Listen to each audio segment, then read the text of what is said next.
This does at least leave the Lucian on the board, which yeah, exactly is going to be the trade. So we actually do get the matchup that we've been denied for so long. It feels like where we got it all the time in the Zeri Lucian, I'm sure, but they will steal away that kitty cat and take the Yuumi.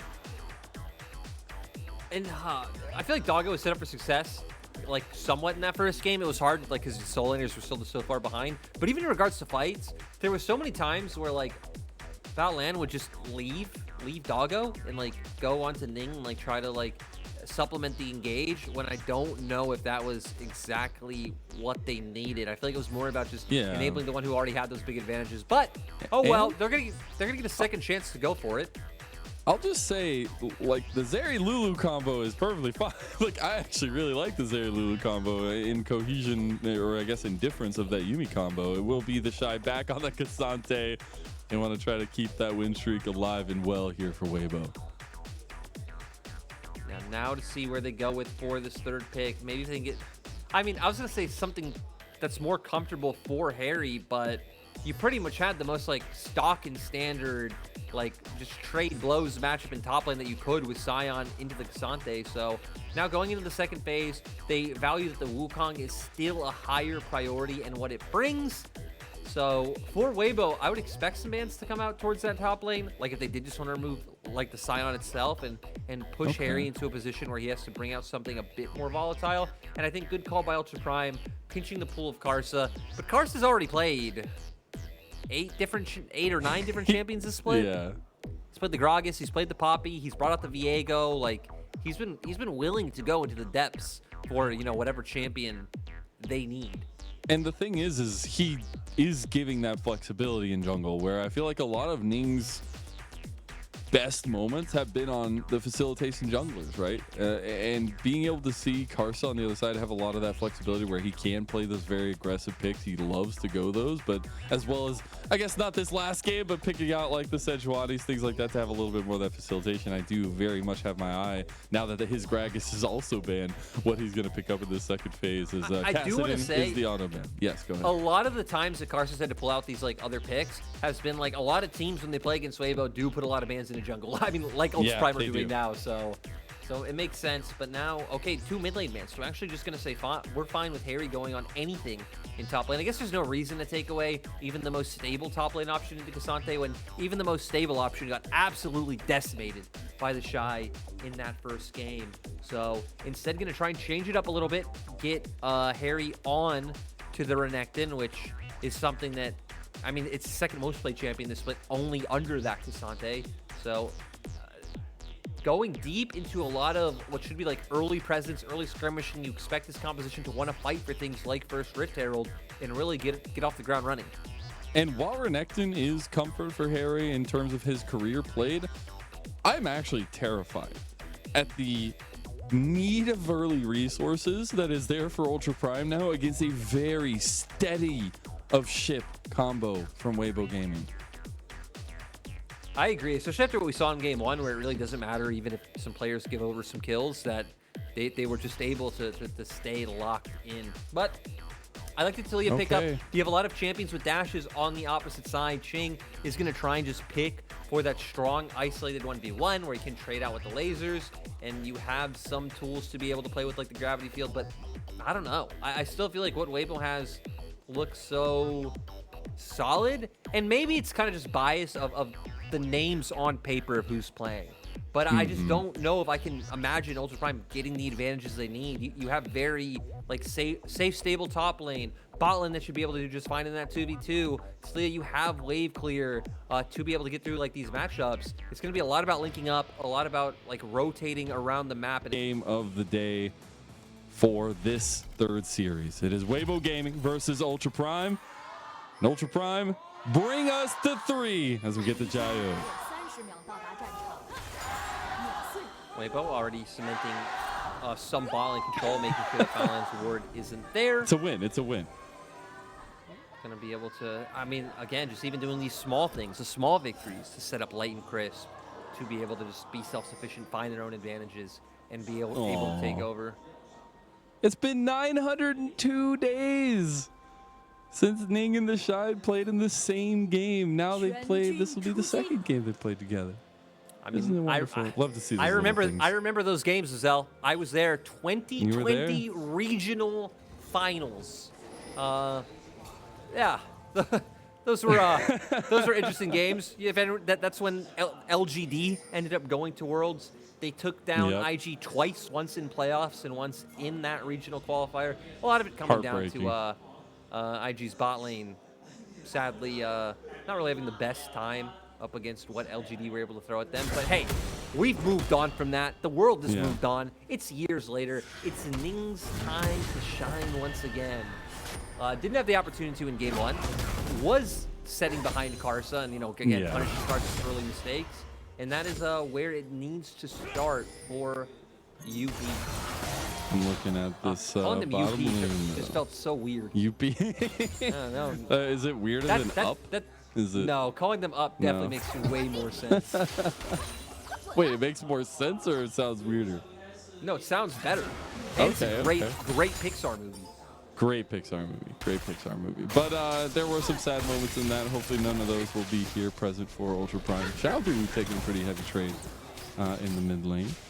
As again, Ning actually just making a full clear towards top side of the map here. I mean, for Ultra Prime, right, kind of honing in on that mid lane. Viktor, very strong in these early trades. Q gives you that shield, solid base damage, and then you can try and just outrange Taliyah once your E comes online. So Viktor always been those champions that's able to do that. The thing where you kind of fall off is, those early mid-game skirmishes. You are kind of supplemented, though, by the fact that you have a Renekton and a Lucian. And speaking of the Renekton, we said Ning can look to impact this matchup early on before TheShy gets too tanky. The ward will be running out very, very soon. Oh, just a little bit early. TheShy does see it. He's still going to go for it, though. But TheShy does have that movement. Ning just barely unable to get the timing. Yeah, just slightly off, where that could have been a different gank, right? That could have maybe forced out a ghost. Kill could have come through, whatever it was. But point is, it didn't happen, and TheShy escapes once again. Man, TheShy has so much just narrative armor going for him here, though. I will just say, he's already taken out Jack 11 rookie. He has the potential to deny Ning his 200th win in the LPL and also beat the entire world champion roster that he played with before. Oh my gosh. I don't know how you beat that, man. You gotta start getting an offer or a rider somewhere. Have they played Southwind yet? No, they haven't. That's their last game of the split. Because it actually makes me sad that Puff is in the league. Because the best thing would be if he played against Puff and he picked Kalista. That would be a cherry on top. Which, sure, it's not part of that 2018 IG squad, but just the stories and interviews you would have from TheShy of the time when he was playing with Puff and Southwind, it was just so tragic. It was, oh god, poor Puff. But we'll come back to this. Karsa. All right, Karsa making his first foray. Tries to get him a Qing 2 flash. Too quick. Yeah, not going to be able to find that, but still, you blow a summoner and you invested very little to being able to get anything out from Qing.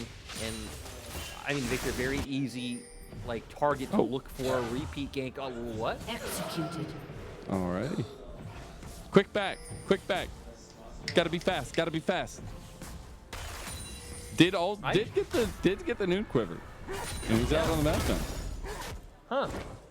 I actually kind of like that. I always meme. I've never actually seen it used. I always meme about it, especially when I die early in lane. But I'm awful, and Doggo's good, so that's pretty nice. I know we've had it a few times in the LPL, over the past years, but I guess just the way we cut to him as he died, without really the context of it. Good catch though, to quickly realize that was what he was doing. Well, you get that new quiver versus a Cole and a longsword. Adorn's playing bot lane, so that'll be interesting. But again, that's the kind of tool you want early. But Qing, he does no longer have this flash, and he goes down to first, but it's Xiaohu. Gold going exactly on who you want it to. Xiaohu going to be feeling good about that one. And we knew the repeat gank was going to come through. This time did take a flash to be able to get it, but still, Qing going down, setting up your champion who has the ability to freely move around the map, even hitting level 6 Weaver's Wall online.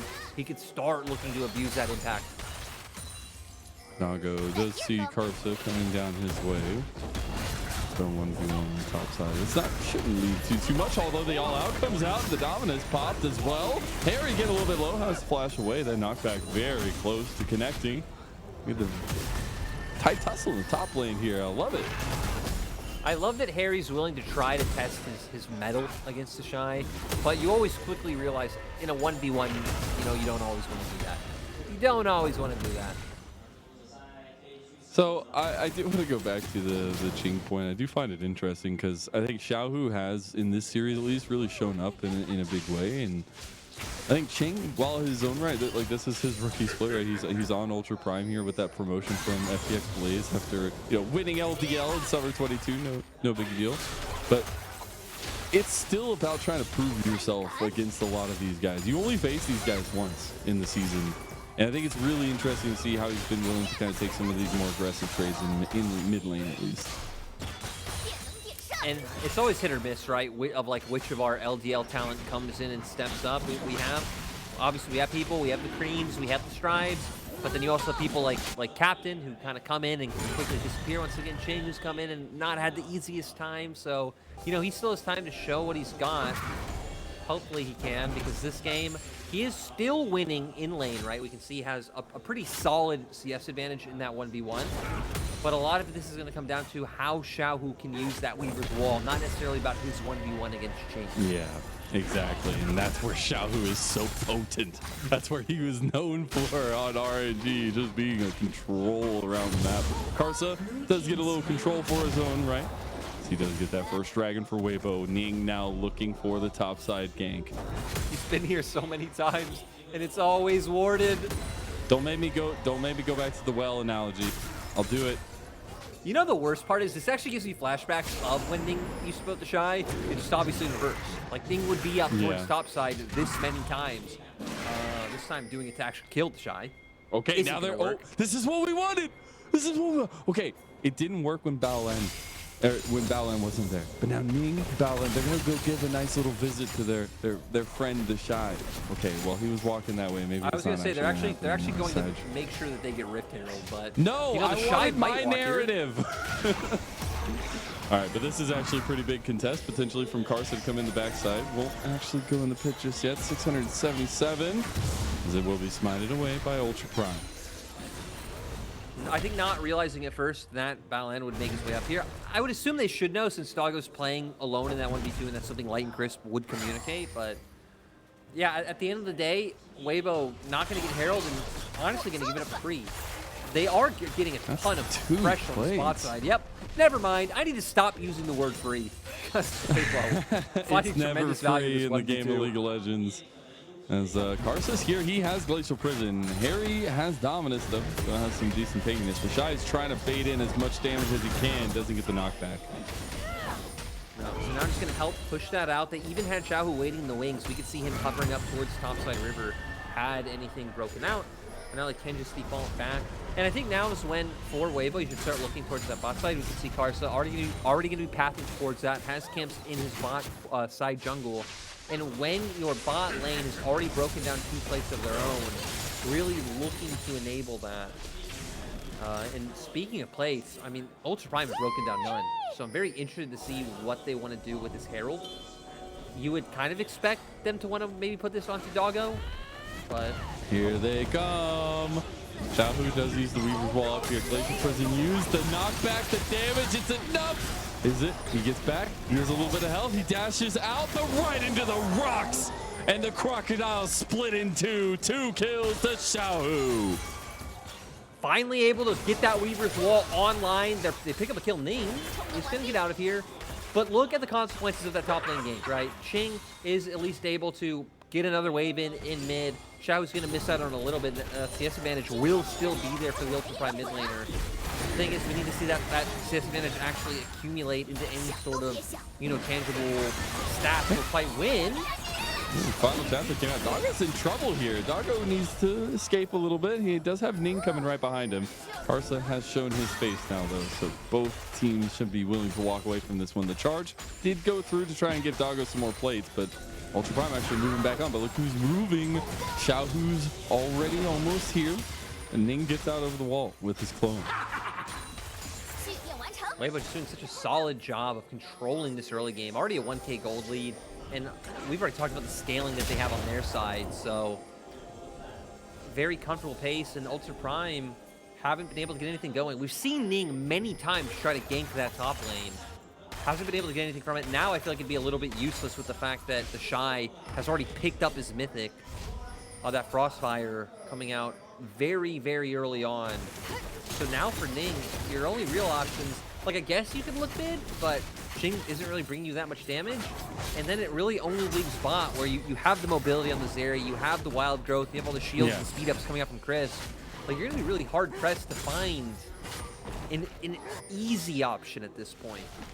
And honestly, this is the Weibo that terrifies me, because when Light is not had to be resource focused in this bottom lane, he is literally the late game carry that if you give him, you know, time, he will absolutely carry games for you. And you focus on Xiaohu, Karsa, and TheShy, and they find those advantages. They just stranglehold the map away from you because of how much they kind of think ahead of the play.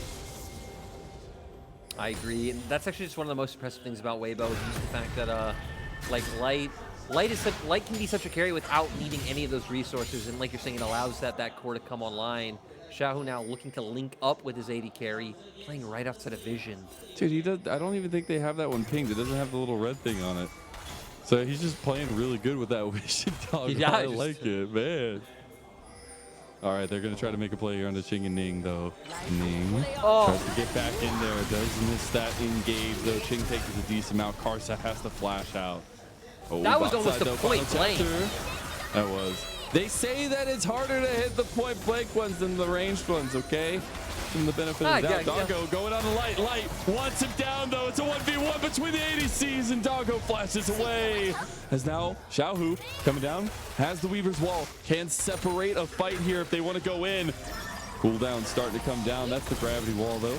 And will be separating, turned into a wall at least in that chokehold. Weibo not going to feel confident enough to stick around and start the dragon or anything along those lines. Get your wave sorted, push in bot where you already have a health advantage. You forced out that flash coming out from Doggo. Reset mid lane, pick up red buff. I think overall very solid calls coming out from Weibo to not over-aggress or try to obtain more than they should be able to in that scenario. Big thing here, Doggo does get that Kraken Slayer, and we're going to be getting first item completions pretty much on these big carries here, at least very soon. But right now, Ultra Prime have that lead, and we'll see if they can utilize it to get this dragon. I want to see if, again, that item advantage you hit on is the difference maker here. Light's still not able to find a reset timing. No, it looks like he's been trying. No, back off, and Light, I mean, Doggo having to go and answer the wave push in the bot side. They're still kind of just one behind on CS. So had they gone for the Drake, you're just giving Light and Weibo as a whole, like, more CS leads, and those items will start to accumulate. I will say for Hery this time around, he's not falling behind. We've already hit on Qing in the mid lane, having an advantage himself because his Viktor is being very lane-oriented as compared to Xiaohu, who was losing out on his own early, but also the amount of movement we've seen from him so far. Oh my god. The shot. Doing crazy things out there, brother. I feel like anytime a new champion comes out, TheShy just gets it on lock. You know, again, we hit on him when his Gwen came out, everyone was banning Gwen. He would just demolish you with it, and his Ksante has felt very much in line with that. Oh, are we getting the faded gank? Are we actually getting it? Please tell me so. I know, I feel bad. You know, I just want to say, I need this for the we see TheShy get ganked literally every series. But this what is special? Different. This is Ning and Baolan coming to visit their old buddy TheShy. He's gonna use his quick feet to try and get out, but there ain't no escaping this one. Revenge goes to Hery. There we go. That's what it's all about. 2 years in the waiting. Ning kills TheShy. Pretty much should end the game here. Oh, wait. Nope. Rest of Weibo's coming, MAzel. That gank actually maybe not turning into too much. Yeah, that Glacial Prison does get dodged out with that close. So nicely used by Ning. They still got to find a way out of this one as Lightning Crash comes through. Karsa, can he get the CC down? Just needs that one auto attack, but can't do it. Ning was forced to flash there, so they were able to just trade an ulti for a summoner. So now should get this tower too. This will be first tower. Unless they overextend. They do. Oh, the flash, but it is polymorphed. He can't get the connection. Chris now in some trouble though. Doggo is getting the culling, and Baolan picks up the kill. Ning gets the angle here. Karsa very low, and Ultra Prime, they've struck back as 2 kills to Baolan. Maybe not the person you want to get the goal, but that is a comeback you much needed for Ultra Prime. The over-aggression punished by Ultra Prime once again. Overstepping, you have members like Qing who are already coming up, and Hery. I mean, beautiful polymorph coming out from Chris, but it doesn't matter. There's too many members here. They try to buy time to knock up the Sway's Ning, but with the Ignite coming through and calling in there, it's still enough to bring down Chris in the end. And then it's just very easy. Such a mobile champion like Wukong and Lucian wait out those cooldowns, which are very short, and then look to reaggress. Looks like while we were in the replay though, Weibo forced Ultra Prime off Herald. Ning's chunked incredibly low. Doggo getting flanked by the Shy here in mid lane. Yeah, it looks like that just should be another neutral objective gone over to Weibo Gaming. They have full control right now again. Hery versus the Shy and Silent will never stop getting old, but it might get a little tiring watching them beat each other over and over again. We are getting a grouping around this fight here in the Rift Herald, and Ning in place with that half health bar, but it immediately cleanses that Glacial Prison. Oh, we get the lightning crash potentially utilized there if they wanted to go a little bit further. Look at the Shy and Hery. Go through it. And they've just been fighting the whole time, okay? That's just what they do. As Rift Herald is popped here in mid lane. And 5 grouping, we set it in draft, is terrifying from Weibo. There's not much of an in for Ultra Prime. Now Ning's positioning for it has Baolan on top of him as well, but they aren't going to go for it. I think it's the right call. They were getting chunked a little bit low. I mean, look at Qing. Qing and Hery both at about half HP right now, but Ning still wants to find the flank.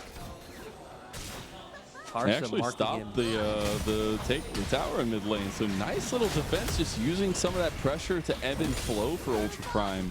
Well, it's not going to pay them dividends here. It is a little bit of something to pull back, especially when a dragon fight coming in about 45 seconds. And we're going to take a look. What items are able to be picked up is Weibo will be able to get more standing gold off the map. Xiaohu's going to be the big one, and seeing what he's able to purchase when he goes. He's already been sitting on that Leandri for a little bit now. Doggo might still even be up. Yep, still up, but I don't think Light is reset yet, so he might be able to come back, you know, with a bit of a buy himself. But yeah, I guess Item's not really moving too heavily in one direction or the other, but Xiaohu finishing his, close. So gonna be incredibly close, yeah, but not quite there. So we're moving into this one, and honestly, to some extent, I mean, I don't think you win the scaling game by any means, but I'm interested to see if Ultra Prime are willing to fight this, or even just give this up and maybe wait another 5 minutes. I don't think that's in the cards, Lyric. No, I feel like say, oh, connection on the Doggo, but it might have just baited the rest of Weibo. A couple big tools utilized there, though, as the culling and the final chapter. But the Glacial Prison also used. Like, Ultra Prime do have a Viktor, so that they still feel fine if this goes, but I still feel like ideally you'd want to fight now, because Ksante, no one on your team's going to be able to deal with Ksante later on in the game. Zery's going to be way more menacing than the Lucian. It's just, you need to find something now. Haven't been able to find anything just yet. Just trying to push out this mid lane a little bit more as Weibo trying to wait in the bush and pull out a little bit of a death brush here. Now Ultra Prime moving in, actually. The Shy still on that flank, doesn't get spotted out just yet. He's going ham and he's going in. He pulls back just to get a little bit of that tension to Ultra Prime. Weibo not going to push back onto this dragon because their mid lane tower is actually under siege here, and Ultra Prime trying to make a little bit of a move. Yeah, doing a nice job of pulling their attention towards the mid lane. This is so contentious, man. We're just sitting in like the OK corral with the guns at the ready. Yeah, it seems like Weibo now realized, hey, we need to get this wave in, and then we can start pivoting back down. And you know, we'll have enough of a window to where we can start this up and maybe try to pull them into a fight.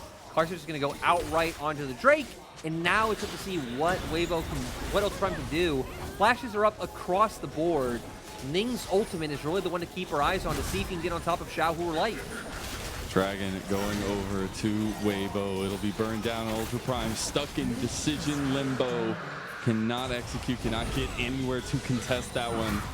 Maybe on the back end though. Weibo Gaming wanting to go in. Karsa misses the Glacial Prison. He's getting very low. Doggo finding the way to get some damage in here. But the final chapter utilized yet again. He's holding on to the calling. Light getting his own damage. Lightning crash the AoE. It's a wonderful moment as Weaver's Wall actually comes across it. TheShy, he goes all out. That's one kill to Light as TheShy has found Hery. Might be able to knock her back, but can't find that third hit. And Weibo get a pick on the Ning, and now they take an outer tower. They're going to be able to take an outer turret. You can see Karsa stealing away some of the jungle camps from Ultra Prime as well. Looks like he's going to go straight to that red buff. I love it. Deny some resources. You got the dragon. You got a mid lane turret. It was a long, extended standoff. But at the end of the day, it pays dividends for Weibo, who can just see Phantom Dancer, Archangel Stat. Actually, it's already Seraph Race coming out. Like, they're hitting some great item points. And Karsa, once again, swaps the Glacial Ultimate. But here, Ultra Prime have already committed so heavily. Doggo dashing in, and then Light. Look at Light, man. Gets the ult on through. And TheShy actually knocking Ning back a little bit, which forces him to have to flash out. And then Light left in this position where he can still just run them down. A lot of your damage, especially coming from that Viktor at this point, right? It's like rotation based. You're waiting on those cooldowns to be able to come through, which gave Light the confidence and the ability to just keep running forward. And it's literally just all part of the Weibo Gaming master plan here. They've been twiddling their fingers like an evil mastermind this whole time because it was the setup from these solo lanes to get Light into a position to be this late game carry. And now they're just catching out the duo of Ning and Baolan. Oh, that Chris wants it. Chris wants it. Light's gonna come across. Oh, no. Okay, well, they still hold him down and they get the kill of Karsa. Well, MAzel, that's Baron. Weibo gonna get Baron. TheShy gets to continue his like 1v1 eternal cage fight with Hery in bot lane. And I feel like everything is right and just in the universe. Everything is right and just, apparently, as says Lyric. Hery will TP up to this top fight, though. He has the Dominus, and they want to contest this. I guess desperation is the call for Ultra Prime, as they both get chunked pretty heavy, and Light is perfectly fine to chase this one down. Doggo tries to flash, but yeah, flash right into your grave, as Chris will be chased out by Hery. He gets one back, the Baron over to Weibo, and they are running away with this one. 7,000 gold lead now. Baron in pocket. They're on soul point. Weibo are just making their way towards closing this out. And we see here Xiaohu walking up, baits Ning out. Once again, Karsa can't catch a break, man. He just can't. He really just not a great series today. But hey, your team's still winning. And then they're just able to rush the rest of these guys down. Observer, why you gotta do that? Oh no! Come on. I love our observers. They are ruthless with the mess ups. We do see Weibo though. You thought they were top, well now they're bottom lane. And Qing's like, guys, I thought you were just up there. Didn't we just have this conversation? And it's gonna be a little bit of a longer conversation as they play with their food a little bit, but eventually food is food, and Karsa gets himself another kill. And you know, we're gonna use this time to look at what this does for the standings as well. Because Weibo, surprisingly, sitting in actually 9th right now, which isn't saying much. It's because of the amount of like games played and like wins they have, because it's actually 3-2. They have less games than even the teams with earlier in the day, so they will make their way up to 4-2. And their next match, another good one, because you're clearly selling this TheShy storyline. You're selling it hard. You're a believer. Yeah, you know the next match for Weibo? Versus IG. And there you go. Let's go. TheShy versus You Should Know Me. That's going to be a banger matchup. You better be there to watch that one. And especially off of, I don't know TheShy personally, but some confidence building, I feel like, off these last couple of games. That it has been a struggle for TheShy. There's no doubt about it, right? You look at those score lines and some of those losses, it's really rough. But to see this kind of performance from him on his Ksante and be that kind of just rock up there with the puns intended, it's really nice to see from Weibo as a whole, because we've seen nothing but step up from the whole team. I don't know if TheShy needs confidence building. Again, if any of you ever want to go watch like interviews with TheShy, so team fight, breaking out, I don't know if Ultra have any chance of killing anyone. I mean, Doggo does a good amount of damage, but he's still Ksante. And it's still a 8,000 plus Don't gold look, don't lead. look at it. Don't look, don't. But seriously, like, It is if you've insane. never seen a like TheShy interview, especially ones over these past 2 years where he hasn't been the most successful, right, in terms of accolades, they're still just as like great as ever in terms of like his perception of like the league, himself, his teammates, absolute bangers. I love to hear that, and especially going. I know this is next series, still talking about it, but going against YSKM in the next one, where he's saying, you know, if there's ever a time to play cocky, it's all the time because you might not always be able to. I think it's gonna be such a banger matchup. But this time around, again, we talk about TheShy so much. Xiaohu also really showing up here in the series, and especially against picking up Qing, who's MVP. trying to. Yeah, absolutely, and it's on the kind of out of mid lane picks that we know and love from Xiaohu. He is literally able to exert control around the map, and there's not much to be answered to from the mid lane. It's always nice when you get like an unexpected Xiaohu pick, like when we brought up Sana. Might Weibo just gonna go try and run down them here. down? I mean, they're just gonna run him down. Doggo almost down. The AoE though, the AoE. Oh, you gotta get away from Doggo. You're gonna kill your teammate there. As Light is just streaming forward. The Weaver's Wall pushes it back, and the rest of the team, they're saying, Doggo, let me in. I need help. And Doggo goes down too, and a triple kill for Light. As Weibo are going to town on Ultra Prime. Weibo giving us the 2-0 that we knew was possible. Sorry, Baolan and Ning, but TheShy's gonna take it today, boys. TheShy will be the Grim Reaper of his fellow brethren of the World Championship squad of IG. He will take down Ultra Prime. He will take down Ning and Baolan, and Weibo Gaming are bouncing back. Crisp also taking down his former AD carry. You know, again, just some of like the cool stories that we had in this game. Xiaohu, though, was obviously the stud in this game too. We know he's going to be the one to pick up the MVP. There is no world where he isn't. Great performance on the Taliyah. Very impactful once the Weaver's Wall came online, and really just great team fighting across the board. I am sad, actually. We just got that, you know, the fist bumps, and I thought there'd be more camaraderie, more brotherhood. I thought so too, actually. I was like, all right, calm, cool, and collected.